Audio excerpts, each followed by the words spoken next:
السلام علیکم ورحمۃ اللہ وبرکاتہ. الحمد لله رب العالمين والصلاة والسلام على سيد الأنبياء وخاتم النبيين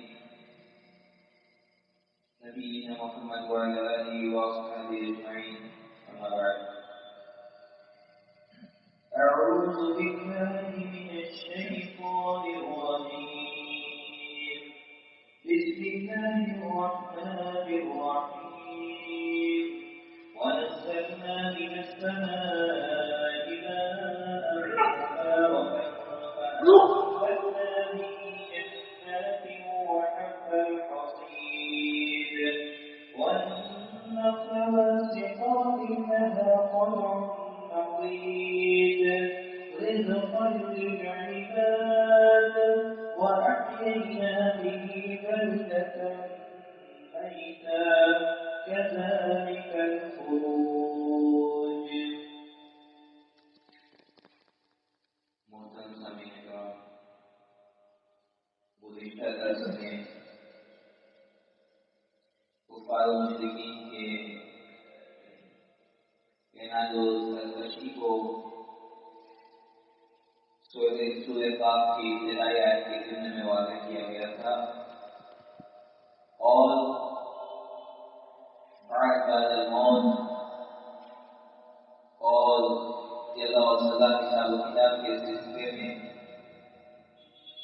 اور انبیاء اور رسول کی رسالت کے سلسلے میں جو ان کا انکار ان کو واضح کیا گیا تھا اور اس کے بعد اللہ تبارک و تعالیٰ کی کمال قدرت اور اللہ العالمین کے کمال قدرت کی چند رسیاں آپ کے سامنے پیش کی گئی تھی.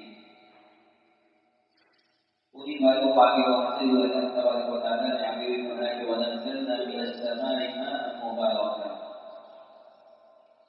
اللہ رب العالمین کہتا ہے کہ ہم نے آسمان سے بابرکت پانی کو نازل کیا. مبارکہ نافع یعنی ایسا پانی نازل کیا جو نفع بخش ہے. فَأَنبَتْنَا بِهِ جَنَّاتٍ وَحَبَّ الْحَصِيدِ اور اس کے ذریعے سے اللہ رب العالمین نے فرمایا کہ ہم نے اس کے ذریعے سے بہت سارے باغات اور بہت ساری کھیتیوں کو اگایا. وَالنَّخْلَ بَاسِقَاتٍ لَهَا طَلْعٌ نَضِيدٌ اور اسی طریقے سے بلند و بالا کھجور کے درخت جس کے خوشے تہ بتیں. گزشتہ آیت میں اللہ رب العالمین نے باغات کا ذکر کیا کہ ہم نے پانی کے ذریعے باغات اگائے. باغات میں کھجور کا درخت بھی آیا ہے. اللہ رب العالمین نے کھجور کے درخت کو الگ سے ذکر کیا. اس کا مقصد یہ کہ عربوں میں کھجور اور کھجور کے درخت کی جو اہمیت تھی وہ مسلم تھی.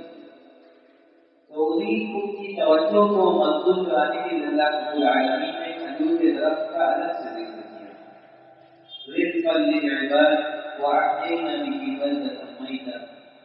اللہ رب العالمین نے کہا کہ ہم نے آسمان سے پانی نازل کر کے یہ جو کھیت اور باغات اگائے یہ اپنے بندوں کو روزی دینے کے لیے اگائے.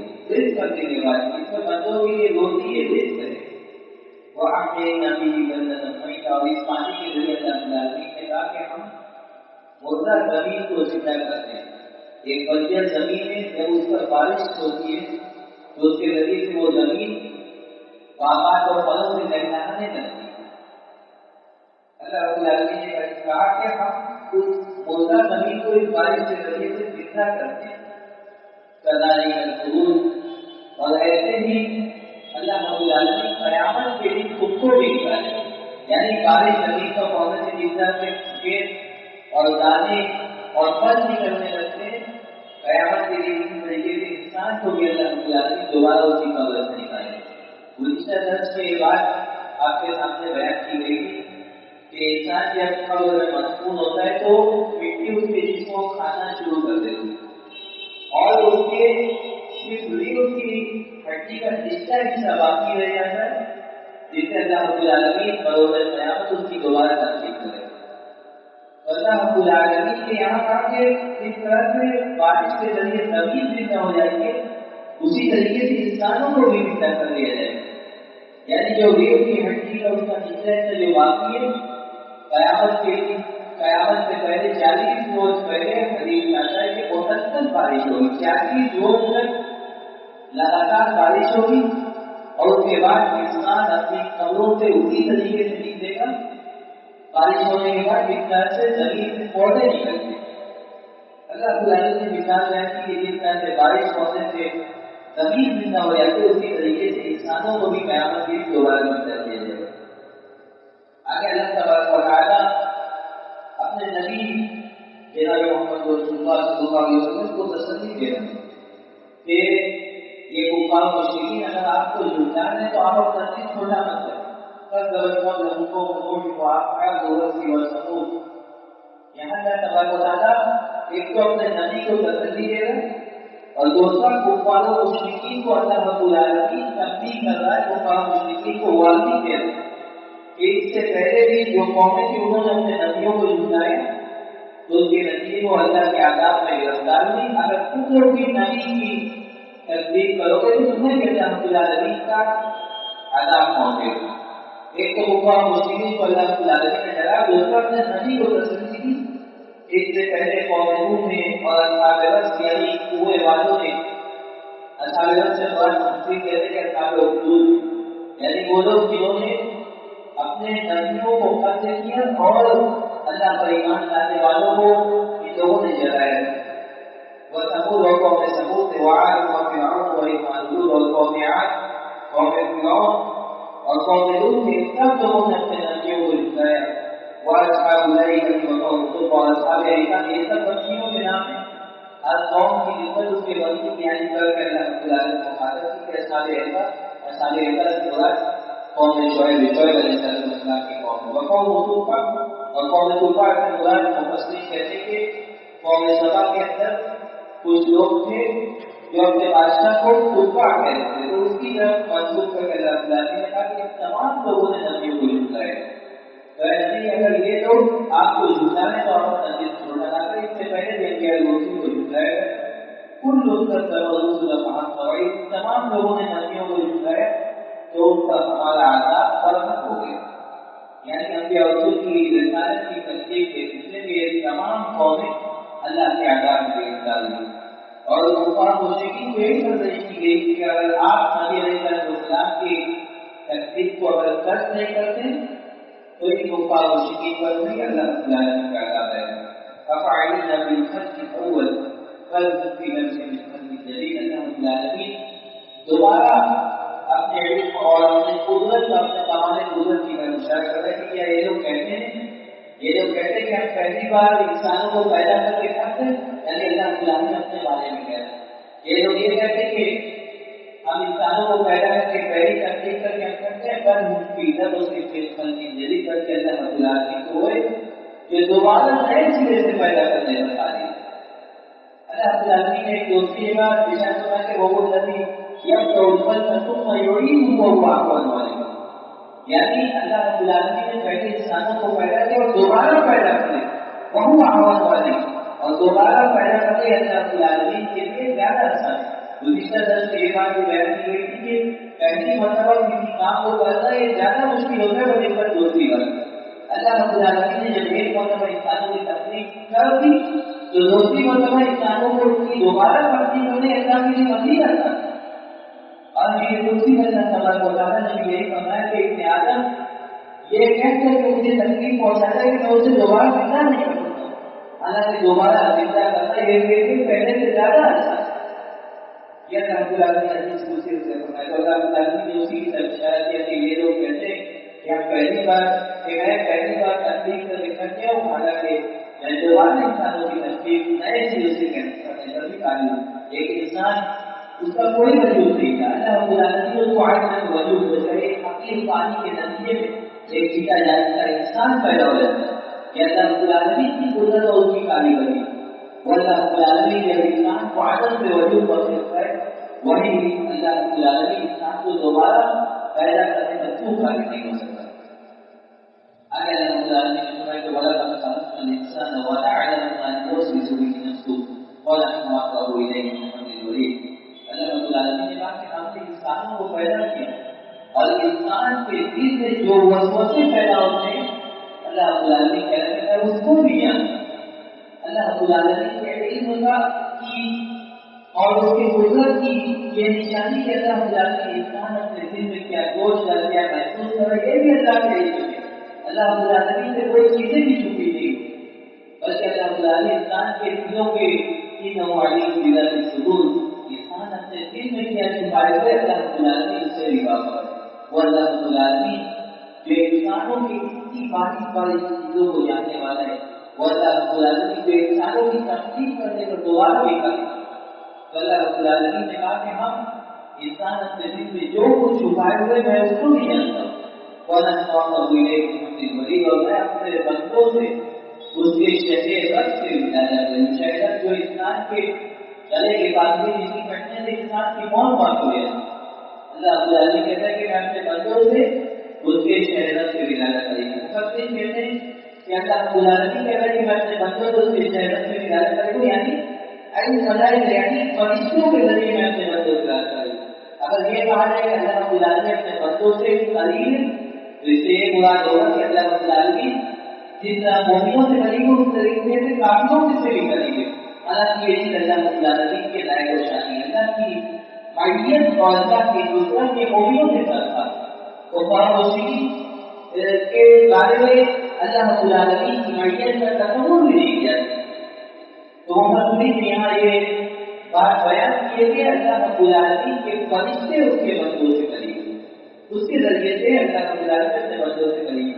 اور اللہ رب العالمین نے جو یہاں یہ بات کہی کہ میں اپنے بندوں سے اس کے دل میں جو کچھ وسوسے پیدا ہوتے ہیں اس کو بھی جانتا ہوں، یہ اللہ رب العالمین کے علم اور اس کی قدرت کی نشانی ہے۔ لیکن یہ بھی اللہ رب العالمین کا رحم و کرم ہے اس امت کے اوپر کہ اللہ رب العالمین جس جیسے انسان کو کسی برائی کے بارے میں بھی سوچتا ہے تو اس کی فکر اللہ رب العالمین نہیں کرے گا۔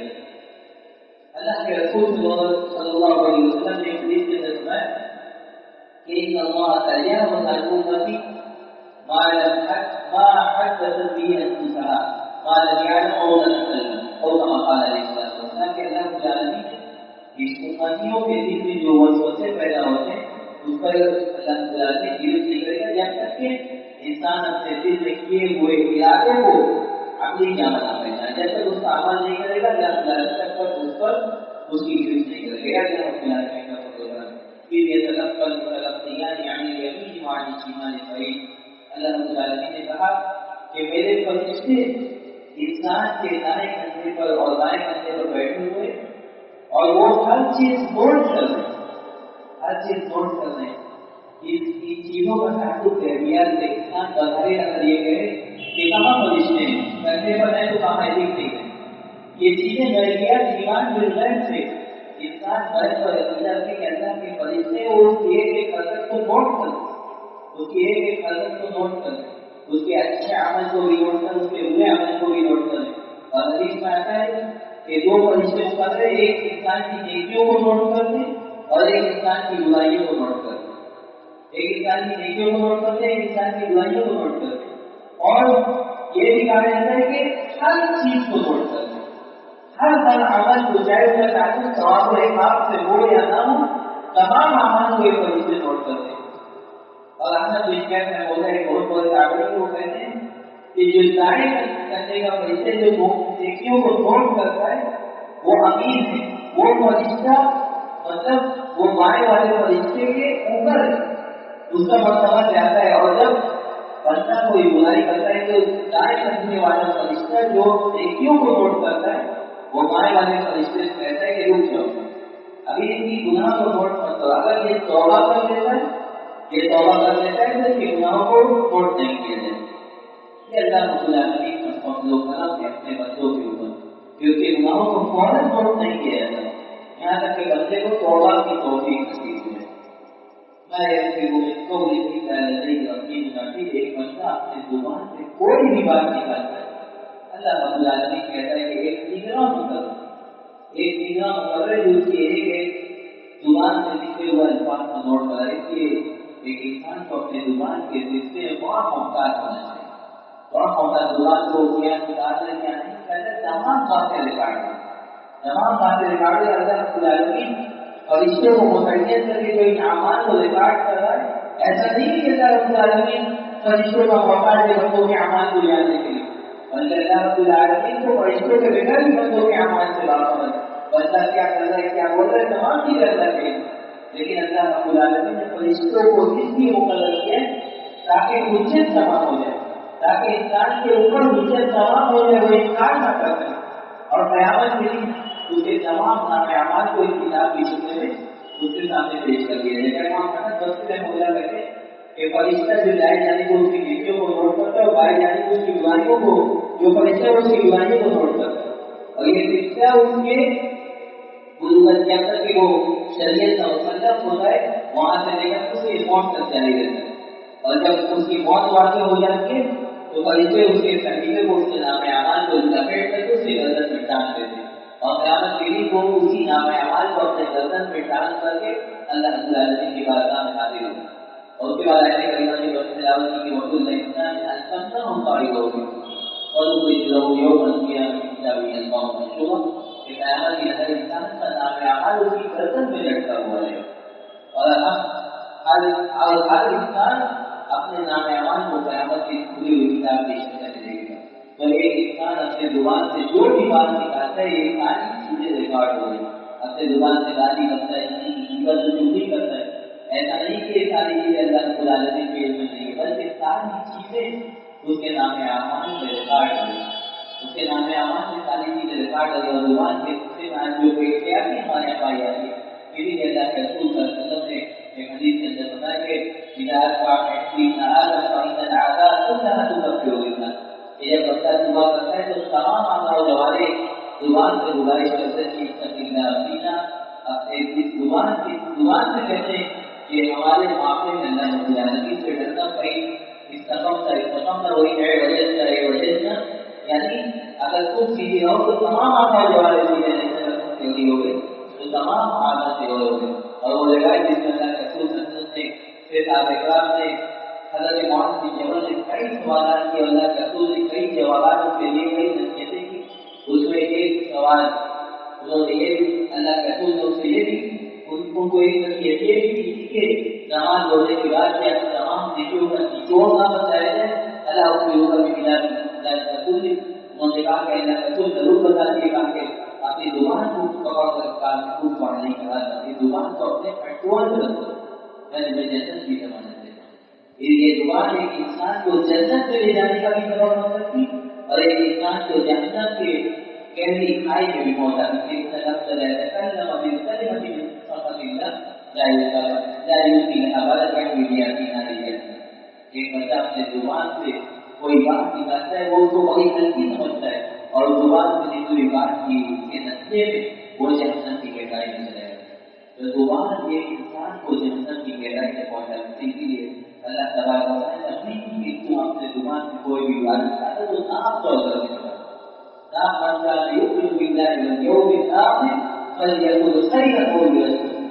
جو انسان اللہ اور یوم آخر پر ایمان رکھتے ہیں وہ اپنے زبان سے اچھی بات نکالے ورنہ خاموش, اچھی بات نکالے ورنہ خاموش ہے. اور اس حدیث میں جو حدیث حضرت معاذ بن جبل کے آپ کے سامنے بیان کی ہے اللہ کے رسول نے اپنی زبان کو اور کافی کو اپنی کنٹرول میں کرے. میں تمہیں جنت کی ضمانت دیتا ہوں. حضرت معاذ بن جبل نے کہا کہ وقال ان المعاصرون بما تكلم زبان سے بولتے کہ اس کا معاوضہ کیا جائے. اللہ کے رسول نے کہا کہ فضیلت کا حکم ہے آواز مائنار تمہیں گم کرے وقال يكفر الناس ولا وضوء او ولا مناخير الا مصائب والنتيجه کے لوگ قیامت کے دن بہت سارے لوگ ایسے ہوتے ہیں کہ زبان کے بعد چہرے کے بعد حقیق کر کے جو جہنم میں ڈالا جائے گا یہ زبان کے گناہ کی وجہ سے, اس زبان کے غلط استعمال کی وجہ سے. تو اللہ رب العالمین نے کہا کہ آپ تم اپنے زبان سے جو بھی بات نکالتے ہو ساری کی ساری چیزیں ہمارا ایک ایمان ہے فرشتہ ہے وہ ان ساری چیزوں کو نوٹ کر رہا ہے. ہم اللہ رب العالمین سے ایک دعا کرتے ہیں کہ اللہ رب العالمین ہمیں قرآن کو سمجھنے اور اس کو عمل کرنے کی توفیق نصیب فرمائے. وصلی اللہ علیہ وسلم نبینا محمد وعلی آلہ